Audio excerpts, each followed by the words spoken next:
আসসালামু আলাইকুম রহমতুল্লাহি ওয়া বারাকাতুহু। আলহামদুলিল্লাহি ওয়াহদাহু ওয়া সাল্লাল্লাহু ওয়া সাল্লামা আলা মান লা নাবিয়্যা বা'দাহু ওয়া আলা আলিহি ওয়া সাহবিহি আজমাইন। আজকের আলোচনার বিষয় হচ্ছে দুশ্চিন্তা। দুশ্চিন্তা হচ্ছে এমন একটি ব্যাধি যা মানুষকে তিলে, তিলে শেষ করে দেয়। দুশ্চিন্তা থেকে বাঁচার জন্য আমাদের যে সমস্ত কাজগুলো করতে হবে সেটা হচ্ছে আমরা সবসময় পজিটিভ চিন্তা করতে হবে, নেগেটিভ চিন্তা বাদ দিতে হবে। ভবিষ্যৎ নিয়ে অযথা চিন্তা বাদ দিতে হবে। বর্তমান আমাদের করণীয় কি সেটা ঠিক করতে হবে। সেই অনুযায়ী আমাদের কাজ চালিয়ে যেতে হবে। কোনো অবস্থাতেই আমরা বেকার থাকলে হবে না। সর্বোপরি আল্লাহর উপর ভরসা করতে হবে। আল্লাহ রাব্বুল আলামিন তাবারাকা ওয়া তাআলা সূরা আত-তালাকের ৩ নম্বর আয়াতে ফরমান, বিসমিল্লাহির রহমানির রহিম, ওয়া মান ইয়াতাওয়াক্কাল আলাল্লাহ ফাহুয়া হাসবুহ। যারা আল্লাহর উপর ভরসা করে আল্লাহ তার জন্য যথেষ্ট। দুশ্চিন্তা আসলে আমরা যেন সাথে, সাথে আল্লাহর স্মরণে, আল্লাহর যিকিরে মগ্ন হয়ে যাই।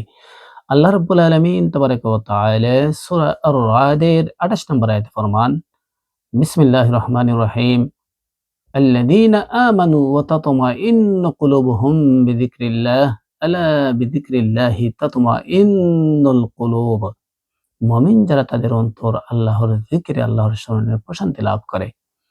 যখন দুশ্চিন্তা আসবে সাথে, সাথে যেন আমরা আল্লাহর স্মরণ করি, আল্লাহর যিকিরে মগ্ন হয়ে যাই। ইস্তিগফার করি। যেমন ইয়া হাইয়্যু ইয়া কাইয়্যুম বিরহমাতিকা আস্তাগীথ এটা পড়ি। এর অর্থ হচ্ছে, হে চিরঞ্জীব, হে চিরস্থায়ী, আমি তোমার কাছে রহমতের আশ্রয় চাচ্ছি। রাসূল করিম সাল্লাল্লাহু আলাইহি সাল্লাম দুশ্চিন্তা এবং অন্যান্য যে সমস্ত ক্ষতিকর জিনিস আছে সেগুলা থেকে বাঁচার জন্য যে দোয়াটা পড়তেন, এই বুখারী শরীফের হাদিস, সেটা হচ্ছে, আল্লাহুম্মা ইন্নী আউযু বিকা মিনাল হাম্মি ওয়াল হাজানি ওয়াল আজিজি ওয়াল কাসালি ওয়াল বুখলি ওয়াল জুবনি ওয়া দালা'id দাইনি ওয়া গলাবাতির রিজাল। হে আল্লাহ, আমি তোমার কাছে দুশ্চিন্তা, দুঃখ, অক্ষমতা, অলসতা, কৃপণতা, কাপুরুষতা, ঋণের বোঝা এবং মানুষের দাসত্ব থেকে, মানুষের গোলামি থেকে তোমার কাছে আশ্রয় চাচ্ছি। অত্যন্ত বিউটিফুল দোয়া, অর্থবহ একটি দোয়া। এই দোয়াটা মুখস্থ করবেন। ৫ ওয়াক্ত নামাজের পরে আল্লাহর কাছে চাইবেন, আল্লাহ রাব্বুল আলামিন এই সমস্ত ক্ষতিকর জিনিস থেকে, দুশ্চিন্তা থেকে আমাদেরকে রক্ষা করবেন। দুশ্চিন্তা যদি চলে আসে সাথে, সাথে আপনি কোরআন এবং হাদিস অর্থসহ পড়া আরম্ভ করবেন। আল্লাহ রাব্বুল আলামিন দুশ্চিন্তা দূর করবেন।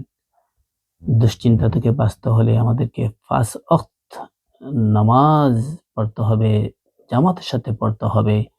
নামাজ কখনো বাদ দেওয়া যাবে না।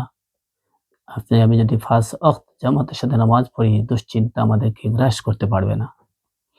যেকোনো সময় দুশ্চিন্তা আসলে আবু দাউদের হাদিস, আবু দাউদ শরীফের হাদিস, আল্লাহর নবী সাথে, সাথে ওযু করে ২ রাকাত নফল নামাজ পড়া আরম্ভ করতেন। আমি যদি দুশ্চিন্তা আসে তাহলে আমরা ওযু করে ২ রাকাত নফল নামাজ যেন শুরু করি। আল্লাহ রাব্বুল আলামিন সাথে, সাথে দুশ্চিন্তা দূর করে দিবেন।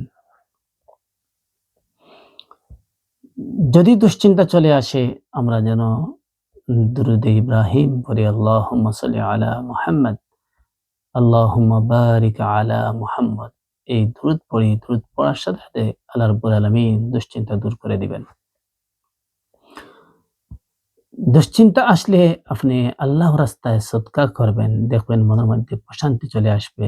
দুশ্চিন্তা দূর হয়ে যাবে। আখিরাতের চিন্তা বাড়াতে হবে এবং দুনিয়াবী চিন্তা কমাতে হবে। রাসূল করিম সাল্লাল্লাহু আলাইহি সাল্লামের সাহাবায়ে কেরাম যারা ছিলেন, ওরা আখিরাতমুখী ছিলেন।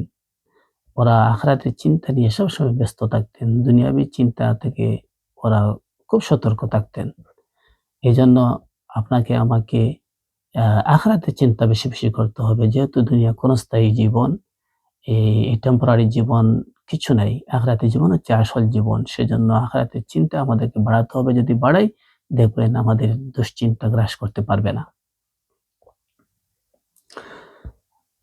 দুশ্চিন্তা থেকে দূর থাকতে হলে আমাদেরকে প্রতিদিন শারীরিক ব্যায়াম করতে হবে।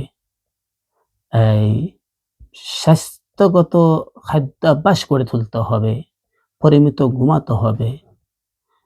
দুশ্চিন্তা আসলে আমরা যেন সাথে, সাথে আমাদের নিজের আত্মীয়স্বজন, বন্ধু-বান্ধব যারা মনের মানুষ আছে ওদের কাছে আমরা শেয়ার করি। শেয়ার করলে একটু হালকা হবে এবং দুশ্চিন্তা দূর হবে। সেদিকে লক্ষ্য রাখতে হবে। দুশ্চিন্তা আসলে আমাদেরকে সবর করতে হবে। বিপদ মুসিবত আসলে আমাদেরকে সবর করতে হবে। আল্লাহ রাব্বুল আলামিন তাবারাক ওয়া তাআলা সূরা আল বাকারার ১৫৫ নম্বর আয়াতে ফরমান, বিসমিল্লাহির রহমানির রহিম, وَلَنَبْلُوَنَّكُم بِشَيْءٍ مِّنَ الْخَوْفِ وَالْجُوعِ وَنَقْصٍ مِّنَ الْأَمْوَالِ وَالْأَنفُسِ وَالثَّمَرَاتِ وَبَشِّرِ الصَّابِرِينَ।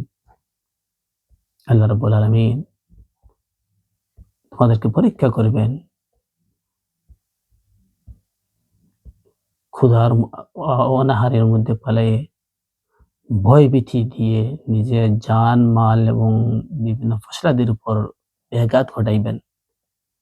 কিন্তু এর মধ্যে যারা সবর করবে, ধৈর্য ধরবে, এদের জন্য আল্লাহ রাব্বুল আলামিন হচ্ছেন মুবাশশিরিস সাবিরিন। ধৈর্যশীলদের জন্য রয়েছে সুসংবাদ।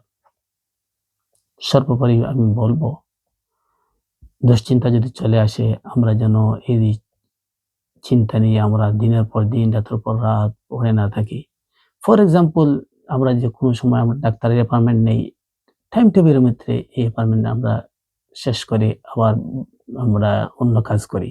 ঠিক তদ্রূপ দুশ্চিন্তা যদি আসে, এই বিষয় নিয়ে আপনি ৫ মিনিট ১০ মিনিট চিন্তা করেন।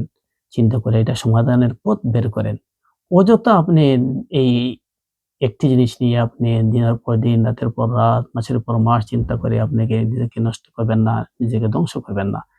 দুশ্চিন্তা মানুষকে ধীরে, ধীরে শেষ করে দেয়। সেজন্য আপনি এই ৫ মিনিটের ভিতরে এটা সমাধানের পথ বের করবেন। এরপরে আল্লাহর উপর ভরসা করবেন। আল্লাহ রাব্বুল আলামিন তাবারাকা ওয়া তাআলা আমাদের সবাইকে যেন এই দুশ্চিন্তা মুক্ত জীবনযাপন করার তৌফিক দান করেন। সুবহানাকা আল্লাহুম্মা ওয়া বিহামদিকা আশহাদু আল লা ইলাহা ইল্লা আনতা আস্তাগফিরুকা ওয়া আতুবু ইলাইক।